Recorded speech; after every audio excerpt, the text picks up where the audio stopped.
ரொம்ப முக்கியமான நாள்ல இல்ல இன்னைக்கு. அப்புறம் நம்ம வீட்ல எல்லாம் கப்பரங்குளத்துல நம்ம எல்லாம் வந்து தீவிரவாதிகள் தான் இன்னைக்கு போயிட்டு அந்த லெவலுக்கு வந்து இன்னைக்கு வந்து பயங்கரமா போயிட்டு இருக்குது.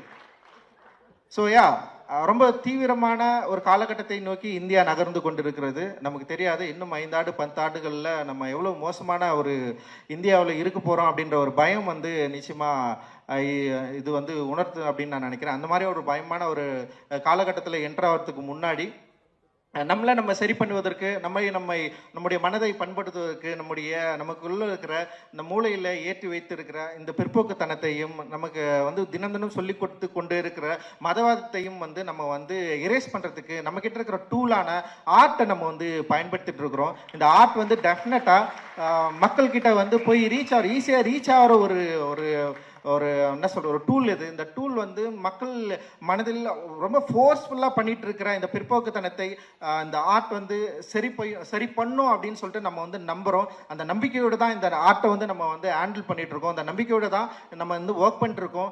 நிச்சயமா இந்தியாவை அப்படி ஒரு ஒரு ஒரு மோசமான காலகட்டத்துக்கு வந்து தள்ளி விடாம நிறுத்துவதற்கு நம்மளால முடிந்த வேலையை நம்ம எல்லாரும் செய்யணும். இந்தியா முழுக்க வந்து இது செய்வோம் அப்படின்னு வந்து நான் வந்து